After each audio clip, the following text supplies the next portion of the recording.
அனைவருக்கும் இனிய வணக்கங்கள். நான் உங்கள் ஆசான் வளர்சு தினேஷ் ராஜா. நம்ம இந்த சீரீஸில் வேதகன் சம்பந்தமான பிரச்சனைகளும் பரிகாரங்களை பற்றி பார்த்துட்ருக்கோம்.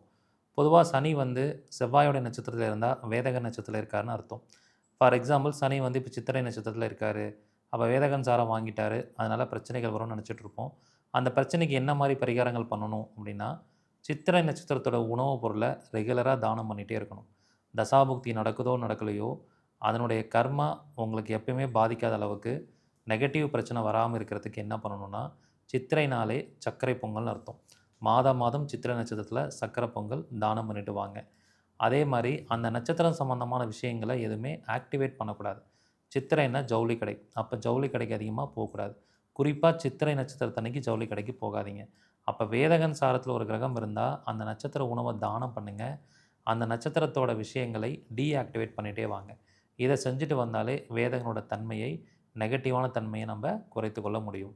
ஸோ இதை பற்றி ஒரு முழுமையான வகுப்பாக, ஒரு டீட்டெயில்டு வகுப்பாக, ஒரு 15 டேஸ் வகுப்பாக நடத்த போகிறேன். இந்த வகுப்பு வந்து 17/2/2025 ஆரம்பிக்க போது திங்கட்கிழமை. தினமும் மாலை 5:30 மணிலிருந்து 7 மணி வரைக்கும் இந்த வகுப்பு நடைபெறும். ஸோ 12 லக்னங்களுக்கும் ஒவ்வொரு கிரகங்களுக்கும் வேதகன் எப்படி செயல்படுவார், பாசகன் எப்படி செயல்படுவார், போதகன் எப்படி செயல்படுவார், இதை பற்றி ஒரு முழுமையான வகுப்பு நடத்த போகிறேன். ஒரு அற்புதமான ஒரு வகுப்பாக இது இருக்கும். நிறையா பரிகாரங்கள் உங்களுக்கு தெரிஞ்சுக்க முடியும். ஸோ மாற்றுத்திறனாளிகள், மூத்த குடிமக்கள் மற்றும் பழைய மாணவர்களுக்கு கட்டண சலுகையும் உண்டு.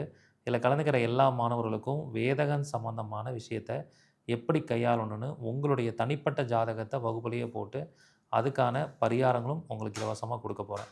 இந்த அரிய வாய்ப்பை எல்லோரும் பயன்படுத்திக்கோங்க. முதல்ல ஜாயின் பண்ணுற 100 நபர்களுக்கு மட்டுமே அனுமதி. நன்றி, வணக்கம், வாழ்க வளமுடன்.